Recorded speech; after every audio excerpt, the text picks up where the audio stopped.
This content is being brought to you by the Bourbon Real Talk American Whiskey Aroma Kit. This is a tool that I put together to help all you whiskey aficionados out there develop your palates. You can sit down with the vials and train your senses, or you can sit down with a great dram and break that whiskey down to its components. If you have any interest of purchasing a kit of your own, head on over to bourbonrealtalk.com/shop and pick one up. Thank you for listening. So let's get started. So thank you, Brett, for joining. And yeah, thanks everybody for being here. This is pretty awesome. Talking whiskey, so this is like sitting around with a bunch of friends, even though I don't know you. I think whiskey is the common thing that bonds a lot of people together, and that's what actually bonded Orlin and I together to start this business. We were best friends in college, and we are always finding ourselves enjoying whiskey together, talking about different scenarios in life, and it'd be great if we could do this and this. Talked about wanting to start our own business together, and we just never knew what that business was going to be. And one day we kind of had that aha moment while drinking whiskey that wouldn't it be great if we could start our own whiskey brand and not go for the quantity and absolutely focus on the quality of the product and build a brand from nothing and live the American dream. And that was kind of, and we kind of were like, yeah, that's crazy. It's impossible to start a whiskey brand from scratch. We don't have the funds, the capital to do that, the time to wait to age the product appropriately. So it's kind of a pipe dream in the beginning, but I would wake up every morning going to my day job and think, man, it would be great to be my own boss, to run my own business. And the whiskey thing kept pulling at me, and just didn't think it was possible. And then Orlin, my best friend, called me one day and said, do you wake up every morning and think about making whiskey? And I said, absolutely, I do. And he goes, all right, let's sit down and get serious about this and find a way to make this happen. I know it's capital intensive, but we can find a way. So in the beginning, we sat down, we wrote a business plan. This was back in 2009. And if you guys remember back in 2009, that was kind of during the middle of the housing crisis. Stock market was crashing, banks were folding, and we were out trying to get funding as a startup business from banks, and they were just like, you guys crazy, start this in the middle of this? And we said, actually, we are kind of crazy. We're kind of crazy about wanting to make whiskey, and we're going to do it. And so I think we got rejected, 12, 13 times from different banks. We'd go and give our pitch to the loan officers, and it was no. And we were in a particular bank, actually a local bank in Woodenville, giving our sales pitch, and we get down with our sales pitch, already expecting a no, and she says, I believe in your story. I'm going to loan you the money to get your business started. And we're like, okay, thank you. Have a nice day. And she goes, no, I don't think you understand. We're going to loan you the money so you can pursue your dreams. And we're just like, you got to be kidding me. So it was at that moment that we had the funds necessary to start ordering the stills, all the equipment needed to start this process. We didn't have any financial backers but myself and Orlin. We basically robbed our 401ks. We sold houses. We got scrappy just to pull enough cash together to start this. And, in the beginning, it was Orlin and I. We were building the space out, getting it ready for the stills to come in. And at that point, we needed somebody to teach us how to make whiskey. And in a roundabout way, we got a hold of Dave Pickerell. I'm sure most people know Dave. He'd retired from Maker's Mark at that point. We called Dave up and kind of told him our plan, what we wanted to do, and he's like, hey guys, I'm being with my family right now, I'm gonna have to call you back. And we're like, okay. Well, Dave never called back. So undaunted, we just kept doing our thing, and then we knew Dave was a huge crucial part of teaching us how to make whiskey properly from the beginning. So we'd seen that Dave was going to be at Whiskey Fest in Chicago, and he was going to be a VIP speaker. So we didn't have the funds for both of us to fly back there. So I said, Orlin, get on a plane. I'll continue to keep things going here. buy the VIP ticket, get in early, and go find Dave. So flew to Chicago, walked up to Dave before his speaking engagement and introduced himself. Said, we're very serious about this project. We really want you to be on board and help us out. And then Dave was like, if you flew all the way from Seattle out here to tell me this, I'm on board. I believe in your story. I'm going to come out and help you.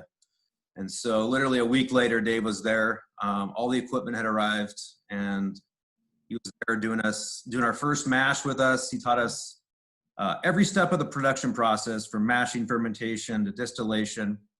And it was awesome because we don't have a brewing background. We didn't have a distilling background. So we were basically just an open slate. We were sponges. We were sucking up all the information that Dave was giving us. And he just said, I want you guys to trust me. I know what I'm doing here. If you follow these protocols and make the whiskey this way, it's going to turn out fantastic after it's done aging. So we took everything Dave said to heart, and we kind of started learning techniques and tactics and messing around with what grains we wanted to use. Obviously, Dave, being at Makers for so long, was forced to use wheat and corn as his grains.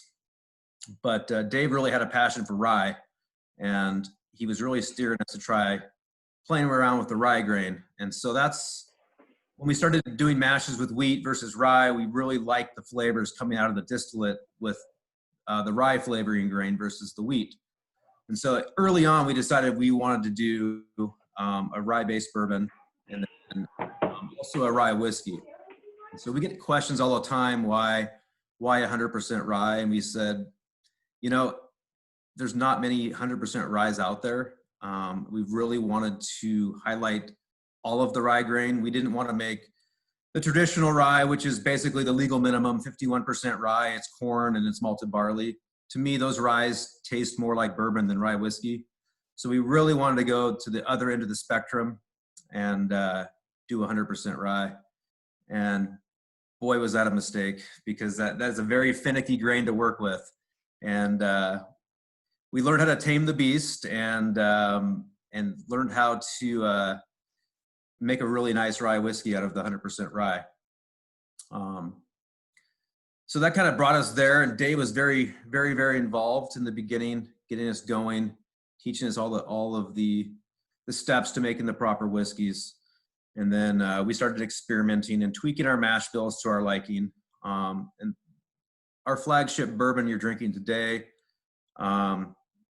we like the high rye content. So this bourbon is 72% corn, 22% rye, and 6% malt. So when you taste that bourbon, you'll definitely note that spicy rye flavor in there, which we liked. So yeah, that's kind of how we developed our products in the beginning with Dave. And as we started out, we just kept wanting to make more and more and more. So we just kept adding more fermenters. We kept adding a night shift. And then we moved and got bigger stills and bigger production equipment, and have been making more and more and more for the last 6 years. And then currently the distillery is shut down because we're undergoing a huge production expansion. So basically our production capacity up until we shut down in mid-April was about 7.5 to 8 53-gallon barrels of whiskey a day. After this production expansion, we'll be making about 32 barrels of whiskey a day.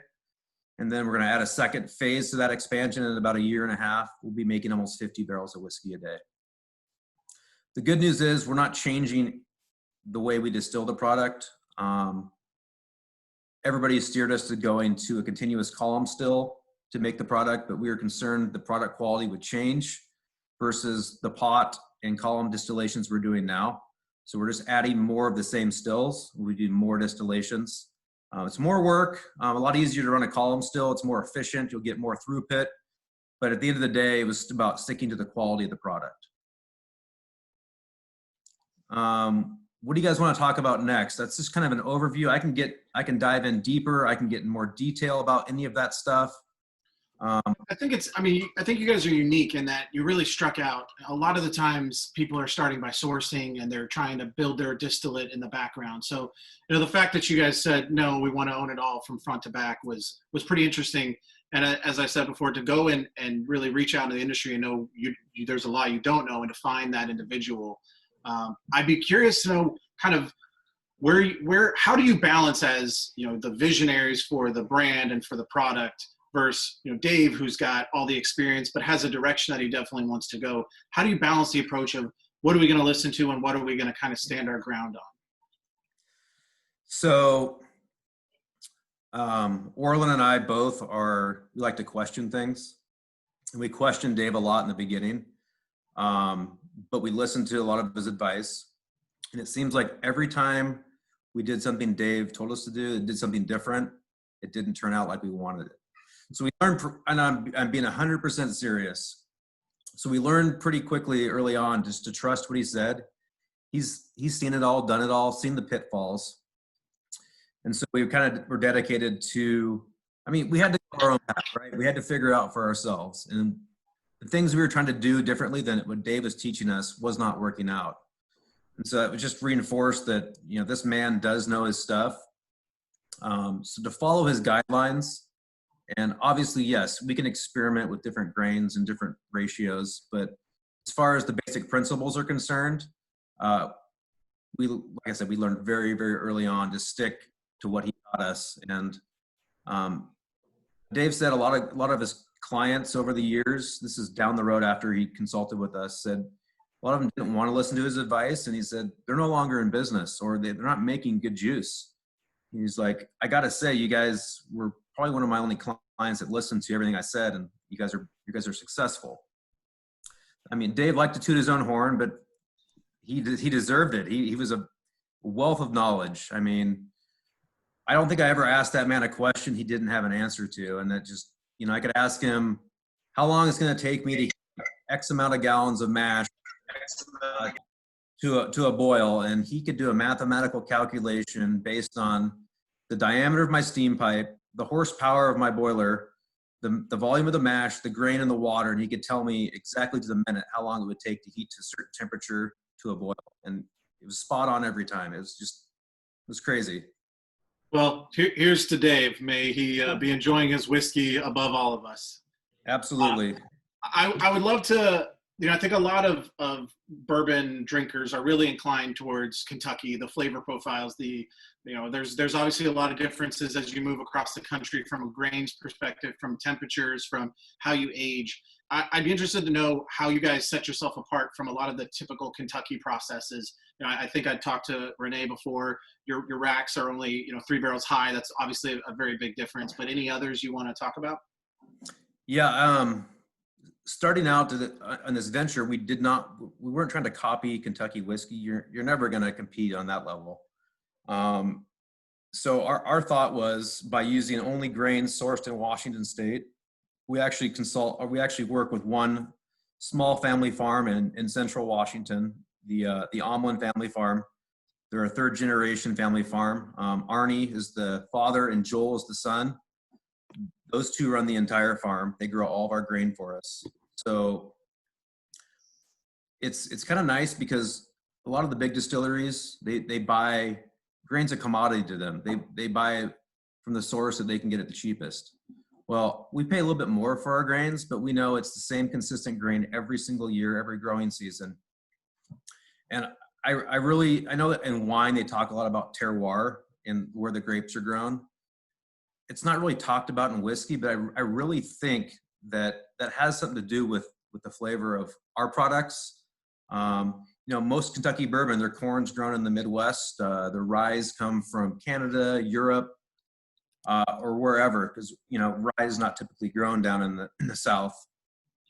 So by having rye grown in Washington State, our corn grown in Washington State, way different climates than there, I think it gives the whiskey a different flavor profile. If you've been to Kentucky, the summers are very hot and extremely humid. We don't have the humidity up here. We're super dry. We're super hot and we get super cool, but we don't have the humidity. So aging in a dry environment, I think also gives the whiskey a different flavor profile than a Kentucky bourbon. And like you mentioned, we don't have 6-story rick houses. So our rick houses, they're all single story. they're 6 barrels high, but we have special fans in there that move the air throughout, and we have data loggers that log the temperatures from the top and the bottom, and they're always within a half degree. So all our whiskey ages pretty dang consistently in those warehouses. And I'm sure those data loggers are from Microsoft. I don't remember where we got those things, but most likely, yeah, they're right in our backyard. Could you tell us about this bourbon specifically, kind of when you're kind of preparing an expression that you want to bring to market like this one? What are you thinking about? What are you trying to really extract from it? And when you came out with this one, what are your thoughts on it? So honestly, during the barrel aging process, I mean, there's 2 factors that go into aging the whiskey. You have extraction and oxidation. Extraction happens pretty quickly. So that's just the alcohol extracting the wood components and breaking them down. And then the oxidation is the most important part, in my opinion, which takes time. You can't speed that up. And so, in my opinion, if you pull a whiskey too early, it's going to be out of balance. It's going to be over extracted and not enough oxidation, where you've actually had the oxygen breaking down the components inside the barrel and turning them into all those flavors. So to me, balance is the perfect amount of wood and the perfect amount of that distillate flavor coming through, versus one that I think is out of balance is a whiskey that's a little underage. I call it a little green. You almost taste a little bit of that. You can still taste a little bit of that white dog flavor, or you're getting too much barrel and not enough of the whiskey flavors that meld together. So when we first released this product, we honestly had no idea how many years it was going to take, but we were dedicated to waiting until it was perfect. So at the 4-year mark, we were sampling it and we really, really liked it, but we thought it wasn't quite there. So at about the 4.5-year mark, we thought it was very, very close. We could have released it then, but we're like, just let's let it keep going and do its thing. Because once we start releasing whiskey at a certain age, the floodgates are open. So we let it keep going. Like 4 years, like 9 months, I thought it was very phenomenal. And I'm like, at this point, let's just let it go to 5. There's not hardly any craft whiskey makers in the country that have a true 5-year-old aged bourbon or rye whiskey. So we wanted to go the full 5. And at the 5-year mark, when we tried it, we just both lit up. Dave was with us. Dave was just ear to ear, like a proud papa. Just excited that how well it was integrated with the barrel. And he's like, boys, now is the time. You got to pull this. And 5 years is kind of your mark for your flagship products. Are there any predominant notes that you pick up on the 90 proof bourbon? Gosh, prominent. Obviously, you get that classic caramel and vanilla flavor up front. It's almost got to me, a little viscous mouthfeel. You get like a creme brulee type finish. To me, drinking this blind at 90 proof versus bourbons at the 86 range, I think this drink's a lot smoother than some of those. And I think that's in the way that in our production process and how we actually make this whiskey. Let me take another sip. I think that's allowed. Yeah, you're allowed to. I do want to interrupt. We have a couple questions coming in. We'll start back with, let's go to Scott. I think you kind of touched, Brett, on, is there a difference between your barrels compared to large Kentucky distillers? So I don't know if you finished up on how we use our barrels. Yeah, that's a great question. So in the beginning, Dave hooked us up with Independent Stave. Obviously, they're the largest bourbon barrel maker in the world. And like I said earlier, we like to ask questions. So we asked them, all right, what barrels are you supplying to the Kentucky distilleries? And they said the standard bourbon barrel is a kiln dried barrel. It's a 3 or 4 char, and off it goes and gets filled. And we said, well, what options do we have besides that? And they said, well, we've done a bunch of research, and we're happy to send you our research on what we've experienced with different treatments on white oak. So we read all their research, and they were actually very impressed that we were asking all these questions, and they said, "You guys want to do a study with us where we'll supply you 24 barrels, 8 different treatments, so 3 barrels alike, and 8 different treatments. So everything from a 1 char, 2 char, 3 char, 4 char, to toasted barrels, to heavily charred barrels, to seasoned wood, meaning the wood was stacked outside in the elements for 18 to 24 months before the barrel was made. So we tried all these different these different wood treatments in barrels. We filled all the same whiskey in the barrels and kind of ran this study for 4 or 5 years. But we said, this is cool, but we want to know what barrel we should put our whiskey in. We kind of have to hedge our bets here. And so based on all the reading we did, in the wine industry, you hear about toasting. They don't char, they toast their barrels. Well, in reading about toasting, it made sense for us to try toasting the wood, because toasting caramelizes the wood sugar deeper than a char can. So the analogy I like to give is the marshmallow roasting analogy. The kids that can't wait, take their marshmallow, shove it right in the flame, catch it on fire, blow it out, and then eat it. So it's completely charred, it's hot, and they eat it, right? Well, it tastes good, but you get all that char flavor. The perfect marshmallow is the kid that's patient, and he rotates it slowly over the flame, never burns, and it gets nice and golden brown. Takes a lot longer. That's what toasting is. So toasting takes 45 minutes on the barrels. Charring takes about 45 seconds. So that toasting is just caramelizing those wood layers deeper than a char ever can. So to us, it made sense to toast our barrels and then char. So we're getting that deep wood caramelization from the toast, but we're also getting that traditional char flavor from the barrel as well. And then in the wine industry, they do a lot of wood seasoning, meaning the trees cut down and the wood stacked outside and it's seasoned in the elements. And what that does is it starts to break down the lignin in the wood. So once that barrel is finally made, the wood is more susceptible to being absorbed and broken down by the alcohol. Alcohol is a solvent, as we all know. So that made sense to us that seasoning the wood is the way to go. So that's our spec on our barrels. We toast the heads of our barrels, and then we have a number 4 char on the body of the barrel. It is a minimum of 18 to 24 months seasoned before the barrel's made. So we started calculating all the costs up, and it's about 30 to 40% more per barrel than the standard kiln-dried bourbon barrel they make for everybody else. But at the end of the day, we set out to make a higher quality product than just a mass-produced product, so it was worth the investment for us. And I'll go back to that study we did.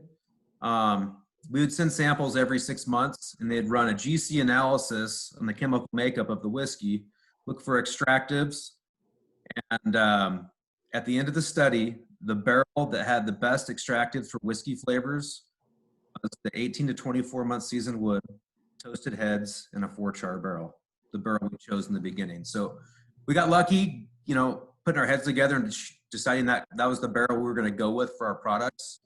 It turns out, after the chemical analysis of all the barrel treatments, that was the one with the most flavor imparted into the whiskey from the barrel.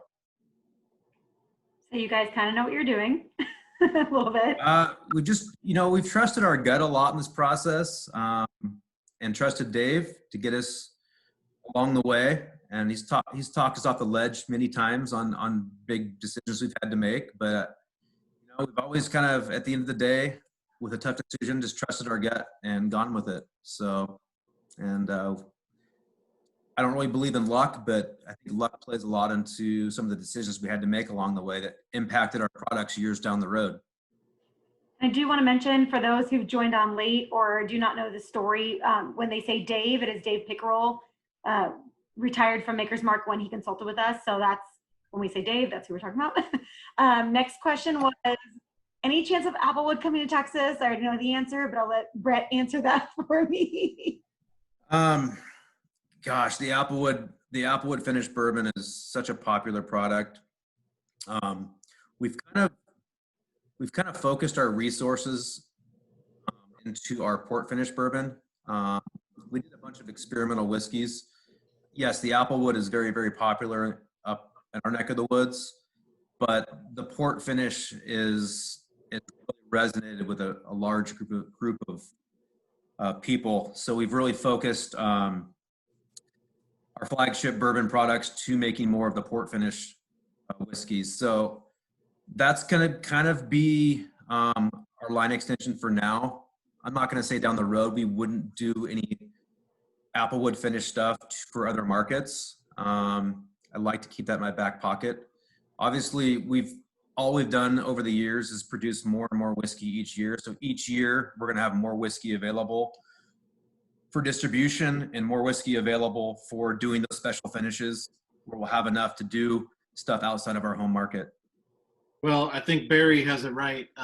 We're a very popular market. So if you wanted to test Applewood or any other finished expression, just know you have a state that has your back for sure. That's awesome. So I'll make sure Texas is first on the list. I'm sure you tell that to every state.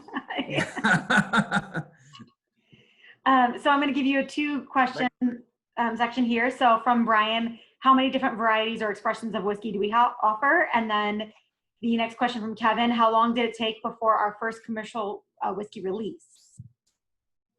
Okay, so the first question, we have our flagship bourbon, and we have our flagship 100% rye. Those are our 2 core products. And then the line extensions we do a port finish bourbon, and those are the only 3 products that we have outside of Washington State.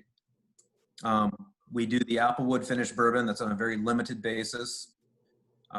We've done an Applewood finished rye, which is very phenomenal. So Don't that was tell us that. Honestly, the Applewood finished rye was, I liked it more than the Applewood finished bourbon. That's it. I'm moving to Seattle. We do a cast strength bourbon and a cast strength rye out of the distillery. And then we have our double barrel blended whiskey at the distillery in Washington State. And then we did the triple barrel blended whiskey that was our double barrel aged in ex-Ardbeg barrels. And I think that's our lineup right now. What was the next question? How long until our first commercial release? Okay, so yes, in the beginning, as you know, whiskey is a very capital-intensive process. So in the beginning, to keep the doors open, we were making a vodka, selling that.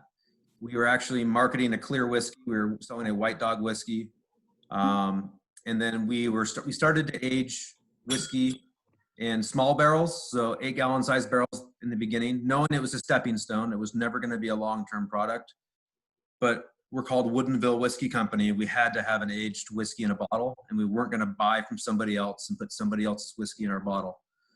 So we did an 8-gallon aged bourbon and rye whiskey, knowing that once our 53-gallon whiskey was fully mature and ready, those line extensions would be cut off. So it was kind of a stepping stone to get to a fully mature 53-gallon barrel aged bourbon and rye. So in 2015, we released our flagship bourbon. It was 5 years old. So that was the first release of a 53-gallon aged whiskey. And then our rye was shortly afterwards, we released the 100% rye. And then at that point, we killed the small barrel line of whiskeys and been going on the flagship product since then. So I'm going to, as we transition over to the port finish, I'm going to push my limits of your every question can be asked category. Sure. You mentioned you've been experimenting. I obviously, many people know I'm a very big fan of finished products because I think it adds some more complexity and some uniqueness. Is there anything that you're working on right now experimentally that you're particularly excited about that you're willing to share with, just your close group of 34 friends? You asked that in such an eloquent way. So I can't speak of them right now. So That's you'll fair. know this fall, the release, I'm really excited about the one that I had to get in bottle already. I can't talk about that one, but this fall we'll announce what it is. It really blew my mind how how awesome it turned out. So And we'll be the first state outside of Washington to get it, right? Texas, yes, yes, yes. I'm recording this, Brett, so you know. Come on, make that club, not just Texas, but club. Yeah, that's right. For someone say whiskey, we'll take the For first. someone say whiskey. We'll take the first choice. 20 cases, whatever you need. Perfect. I got some other things going right now. They're still in the experimental stage. So I can't really talk about them openly because if they don't turn out, it never happened kind of thing. So luckily, most of our experiments have been successful, but I'm due to have a bad one sooner or later. So one of the ones I'm working on now is kind of way out there. So I wouldn't be surprised if it didn't turn out, but we'll find out. Do your bad ones go to your father-in-law, or what happens with those? Thank goodness my father-in-law does not drink. So he drank years ago. He recognizes he's not a good drinker. So, Wow, that's a very bad problem to have. yes. Maybe we can get you more broad. When you think about experimentation, are you thinking about experimentation in mash bill, in aging, in finished? How are you looking at experimenting? So yeah, right now I've been really focused on finishes. That's kind of been my focus. So in the beginning, like I mentioned, we did some wheated bourbon, and then we did our flagship bourbon right now, as it is with rye. And we've sold that wheated bourbon. It was aged and sold years ago. Turned out really good. So I've actually switched gears and made more wheated bourbon to get it in the aging cycle, so we can actually release some wheated bourbon down the road. Just as a one-off. It's not what we do. We really like the rye, but the wheat is just something unique to what we do. So I wanted to get that in the production pipeline. So that's been aging for a while now. So down the road, we'll have some wheated bourbon available for sure.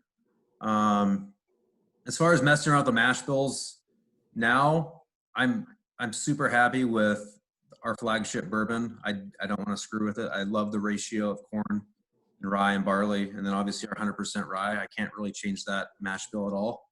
So yeah, other than that, I'm not really screwing around too much more with the mash bills. So speaking of the finished, can you talk a little bit about the port finish that we have, the process of how long you want to leave it in, I'm sure you can't get specific, but how you go about sourcing the port barrels, the types of port barrels? Yep, it's a great question. So I really wanted to try a port finished bourbon, and we contacted our sister company at Glenmorangie and got their source for their used port casks, and we worked directly with them in Portugal. So they shipped us over some barrels, and we took our 5-year flagship bourbon, emptied it out of the bourbon barrels, and then rebarreled it into the port barrels. So we actually will empty it out of the barrel, cut the proof down to 110, and then rebarrel it in the port barrels.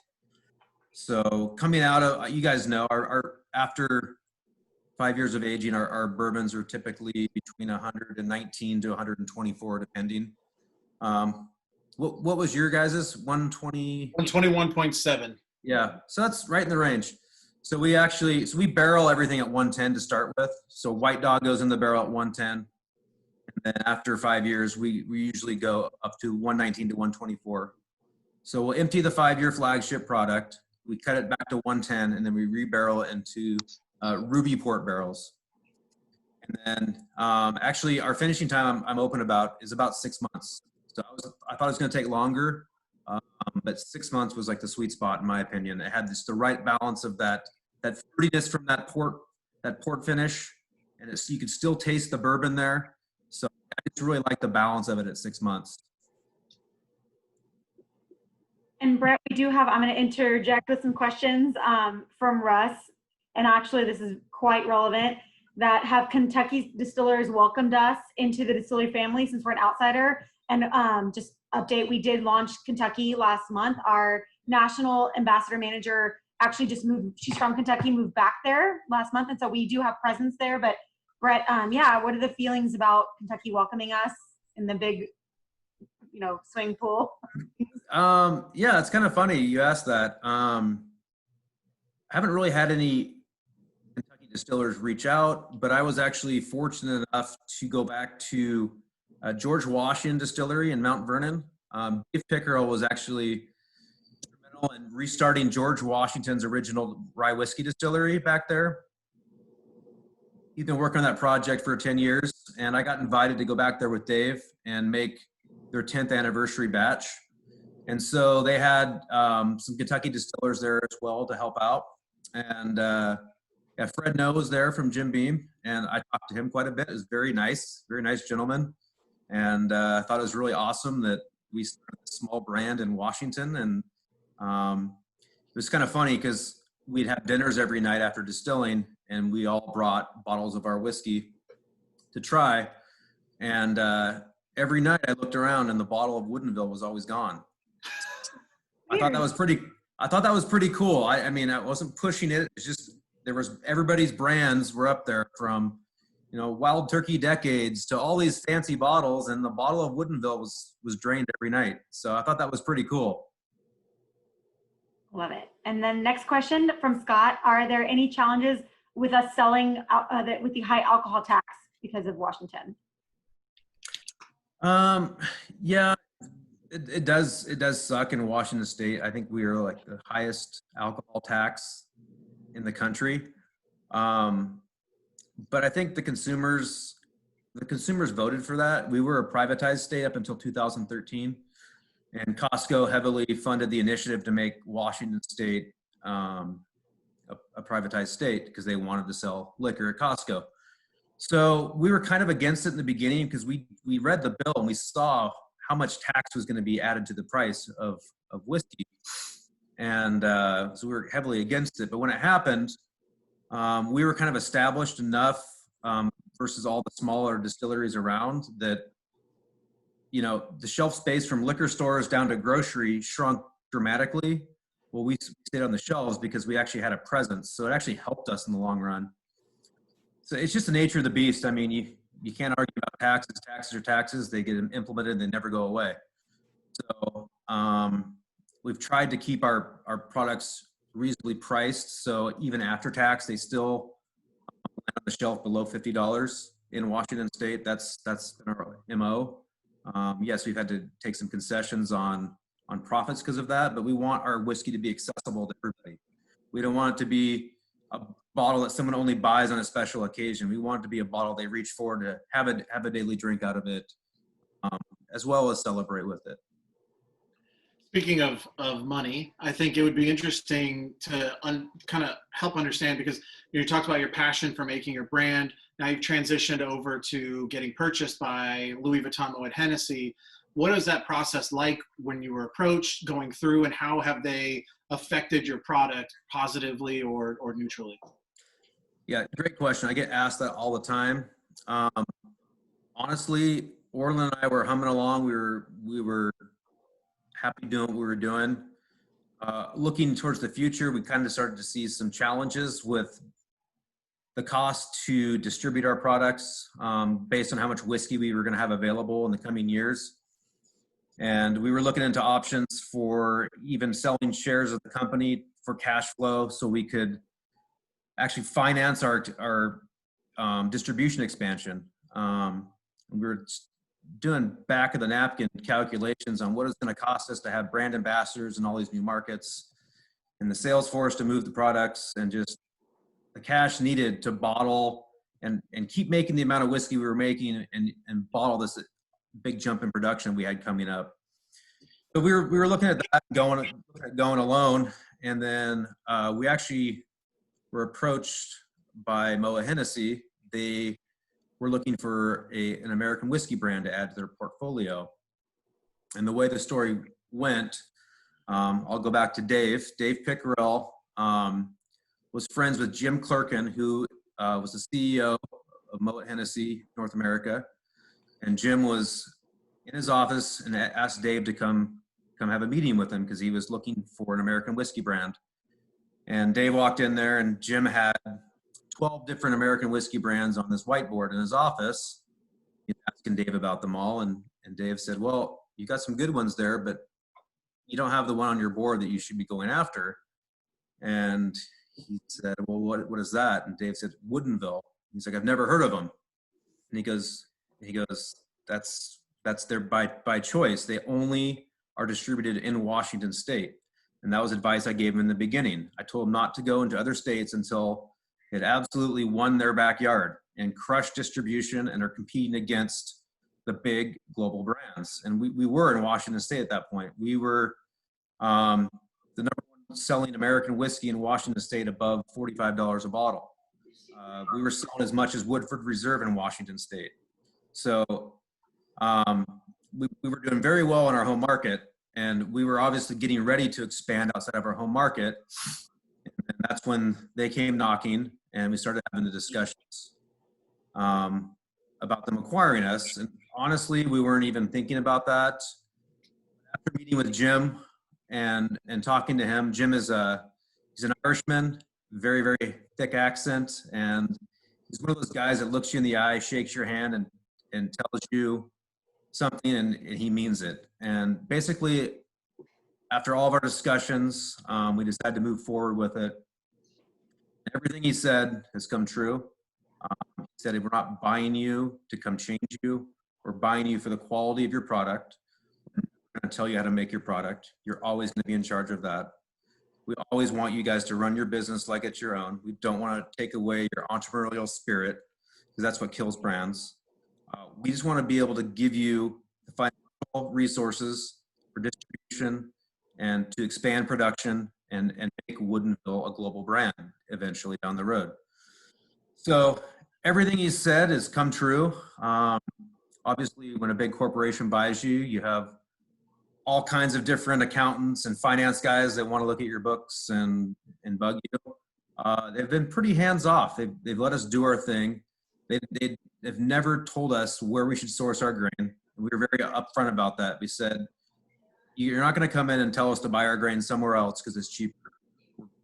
Our story, our roots, and our brand is we buy our grain from the Orlin family farm, and we will always continue to do that.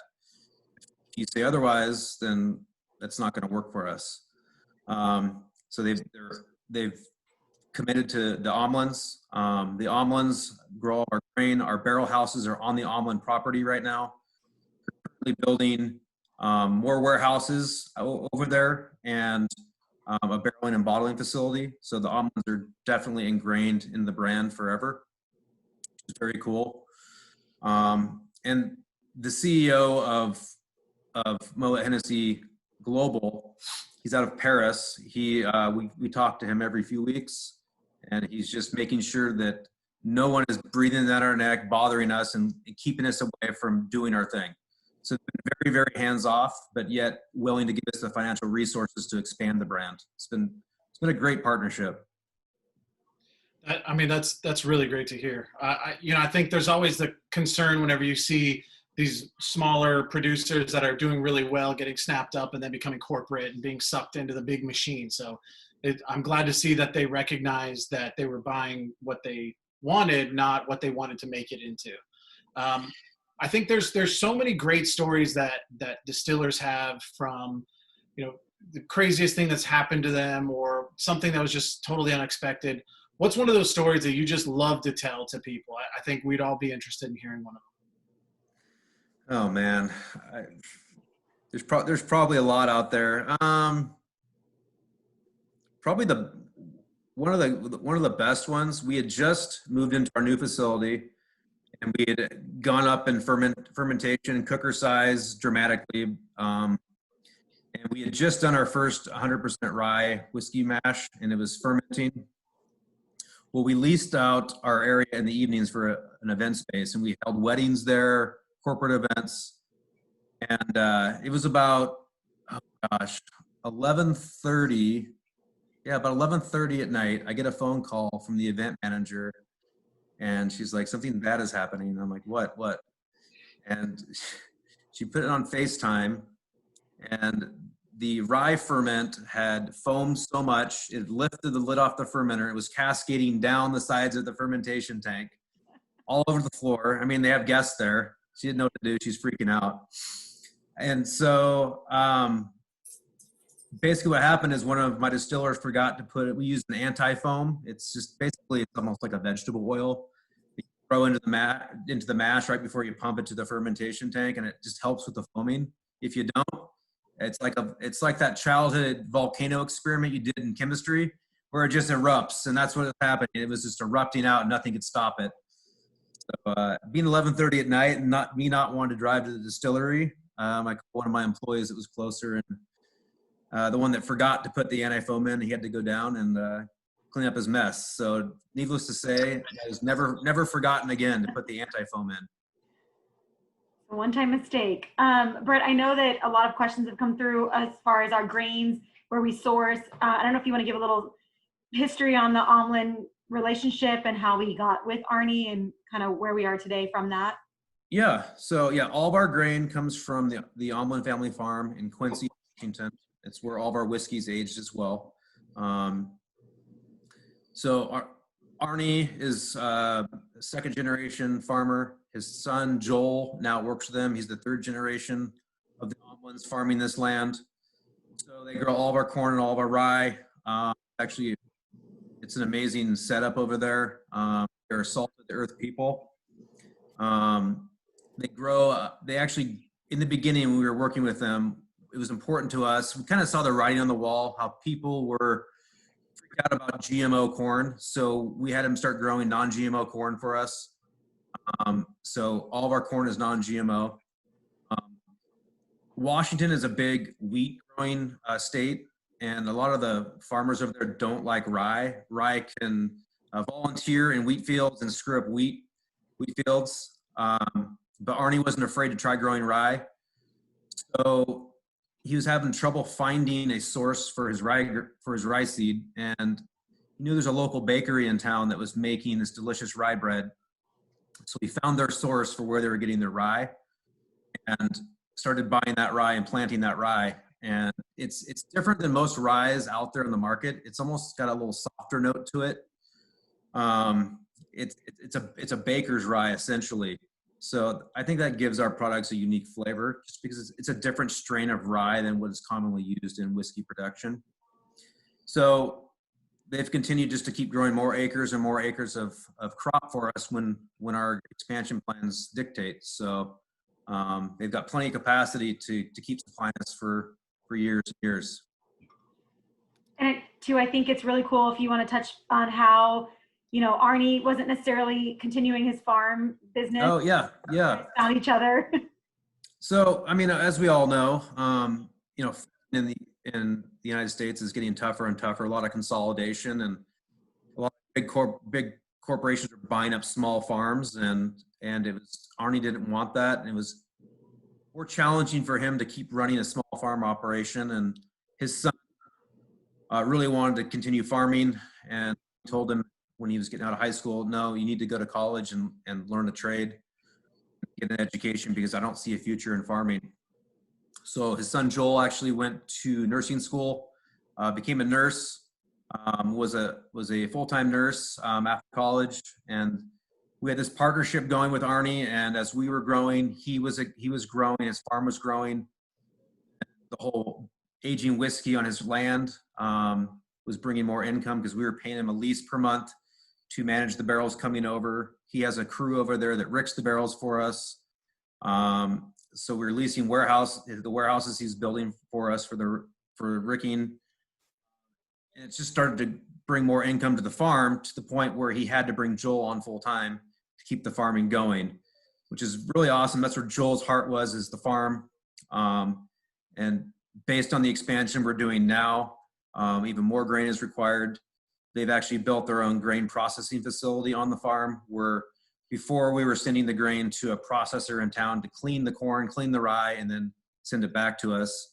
So now they'll do their own cleaning, their own processing, and do it all in-house, which will bring more income to them as well. So it's actually pretty cool. Joel has 2 young sons that are infatuated with the John Deere tractors. So hopefully this farm will continue, and Joel's sons will continue to farm the Orlin land, it's a pretty awesome story. And when you guys hear grain to glass, I hope that you realize our grain to glass is a different level. Like Brett just explained, there's a family aspect to it. We are so hands-on, start to finish. So just know that every bottle, every glass that you have, Brett, Orlin, Arnie, the entire family are connected. Yeah, absolutely, Renee. I consider them family. My wife and I will take the travel trailer and we'll stay on their farm for a week in the summer and hang out with them. They're great people. I like to go over during harvest season and get on the combine. It's a blast. So my wife last year got to actually harvest rye for the first time on the combine. She's hooked. I think she wants to be in farming now, but I told her to make whiskey. So yeah, they welcome you with open arms. You go there, you need a place to stay. Their house is always open. They're just great people. Are you, we mentioned stacking 6 high. Are you ricking them or are you palletizing?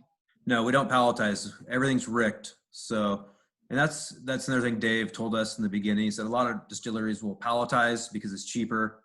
But it's essential to get the airflow around the barrel. You need an exchange of air around that barrel. When they're palletized and stacked so tight, you don't get that air exchange. So as you know, white oak, how it ages is you got oxygen entering, you've got angel share escaping, right? You've got to have clean air coming in and out to exchange that air to help the aging process. So we're completely a rick system. And what are you seeing from an angel share percentage? So yeah, we're a lot higher than Kentucky because we're in a much drier environment. So after 5 years of aging, we're right around 30% evaporation, which is pretty high. And so we are running a little low on time. Just want to check in with anything else that you want to touch on, Brett, as far as the expressions themselves, the port, the bourbon, anything unique you want to discuss or questions. I'll take more questions. I just want to say I spent 10 years distilling whiskey, and it's killing me right now not being able to distill whiskey because we shut down for our expansion. But it's really exciting seeing it all come together. The stills are here. The tanks are showing up day by day. The new fermenters, the cookers, all fall into place, and we should be fired back up in September. It's going to be a beautiful setup once it's all up and running. I'm just excited to start playing on bigger toys and making more whiskey. So that actually leads a good question. Where do you see Woodenville in 10 and 20 years? What's your vision for the brand? Slow, continuous, steady growth. That's been our MO since the beginning. We don't want to ever expand too fast, but we're basically building the production capacity to be able to start fulfilling those demands down the road. Because what we make tomorrow, it's not in a bottle for at least 5 years. So there's a lot of planning ahead on that. So that's why we're kind of staggering this expansion. Like I said, we were making about 7.5 to 8 barrels a day previously. Now we're going to go to about 32 barrels a day. We have the capacity to do 50 a day right off the bat, but we're going to kind of extend that out 1.5 years, 2 years, and not try to shove the pipeline too full. We want to ease into things. So, and Moet Hennessy is completely behind that. Most companies would want you making as much whiskey as possible now, but they've been behind our vision and how we want to take this brand, and they've been very patient with our direction and how we want to do things. Fantastic. We look forward to seeing more and more availability in Texas, that's for sure, and across the country. Yeah, that's the exciting thing for me is, we were only in Washington State until middle of 2018. And so I wasn't sure if we were being successful because we were the local distillery. And so the first market we went to was the Northern California market. And so I was down there riding along with the sales reps, out there peddling the whiskey. And, I was like, man, are we going to be successful in other markets? And after the first couple of days, just seeing people's reaction when they tasted it just was amazing. Just their eyes would light up. They would smile. They're like, I wasn't expecting that. That's amazing. And it was kind of, it was pretty rewarding seeing that firsthand. Yeah, I can't imagine something you pour your heart and soul into and then getting to see the enjoyment. Well, you have 35 people that have enjoyed it, plus thousands more. One last question, Yep. and I think it's interesting that Scott asked, which was around age statements. I think there's a lot of focus on age statements and providing a specific age statement or an age statement release. You mentioned the whiskey's ready when it's ready. Is there ever any goal to have a longer age statement that's going to have more intense flavors of what you're going towards? Yeah, I think so. I mean, that's one thing Dave told us. He's like, don't get hung up on age statements. All it is a number. Age is just a number. It doesn't mean that whiskey's any better. He's like, I've had 10-year-old bourbons that taste like shoe leather. The whiskey's ready when it's ready, and he's like, that's up to you guys when you think it's ready. But yes, we actually, the first barrel we ever barreled, we actually bought it. It was 8 years old. This a while back, and we sold it out of the tasting room. We had a raffle get the bottles, and it was pretty freaking amazing at 8 years, let me tell you. Can we get tasting notes on that one? Describe it. I think you just said pretty freaking amazing. That's a really good tasting Can note. we Yeah, live it was. vicariously through you? It was pretty mind blowing. Unfortunately, yeah, the evaporation was not kind on that barrel. So that's the difference, because in Kentucky they have their 6-story rickhouses, and the whiskey they age for 6, 7, 10, 12, 20 years. Those are in the low levels where it doesn't get much above 65 all year. We're different. Our warehouses are all the same temperature, and all the whiskey ages the same. So I might have to build myself a special climate control one for longer aging products, but who knows? That might be another experiment to try. Well, we certainly understand that pain here in Texas, where we have quite a bit of angels here. Yes, yes. I know you've got to get to a retirement party, so I super appreciate the time today. I think everybody was really engaged and learned a lot around the uniqueness that Woodenville brings to the market. I certainly love the fact that there's a really strong finished product, and I'm looking forward to what's releasing in October. And I will be making sure to tie down Renee until I get the answer. Well, I just want to say that if you would have asked me 10 years ago, if I would have had 35 people sitting here listening to me talk about whiskey, I would have told you you're fucking crazy. So this is pretty cool. This is pretty cool to see, and to have the support of the brand outside of our market. And myself every day, I go to work every day. I love going to work every day. It doesn't get old. I love making whiskey. I love experimenting with whiskey, and I love sharing whiskey. And it makes me happy to see people enjoying the whiskey we make. So I think I really appreciate your guys' support.